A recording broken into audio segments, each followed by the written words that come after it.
So तो जो fuel switch असतो तो इथे आहे, थ्रॉटलच्या मागे असतो आणि तो फक्त सबंध फ्लाईटमध्ये जेव्हा विमान येऊन थांबतं तेव्हा ते स्विच बंद केले जाते इंजिन बंद करायला. अदरवाईज त्या स्विचचं फारसं काही फंक्शन नाहीये, पण ते स्विच इतकं महत्वाचं आहे की त्याला एक प्रोटेक्टिव्ह मेकॅनिझम असतं.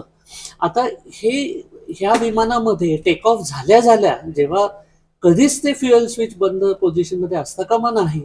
ते कशामुळे आले हे पुढच्या एन्क्वायरीचं हे नक्की काम असणार आहे.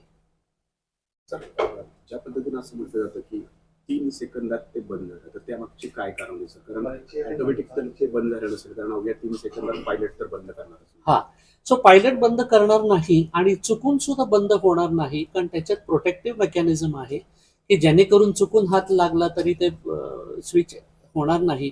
म्हणजे पायलटला कॉन्शियसली त्याच्यात ऍक्शन घेऊन ते बटन ऑफ करावं लागेल. त्यामुळे त्या प्रोटेक्टिव्ह ह्या बटनाला प्रोटेक्टिव्ह मेकॅनिझम आहे, जेणेकरून मुद्दाहून म्हणजे तेथे पायलट कोणीही ज्या विमानात बसलाय ऑफ करणं शक्यच नाहीये. तुमचा अभ्यास नेमकं सर काय सांगतोय? कशामुळे हे स्विच जे आहे ते कट ऑफ झालं? माझा अभ्यास हे सांगतोय की कदाचित हल्ली इलेक्ट्रॉनिक्स खूप वाढलेलं आहे आणि त्या इलेक्ट्रॉनिक सिग्नलनी स्विच बंद झालं असेल का? कारण माझ्या माहितीनुसार इलेक्ट्रॉनिक्स यांनी मेकॅनिकल स्विच बंद होत नाहीत, ते डायरेक्ट सिग्नल देतात फ्युएल कट ऑफ करायला. त्यामुळे खरं तर ऑनेस्टली मला त्याचं कारणचा अंदाज लागणं खूप कठीण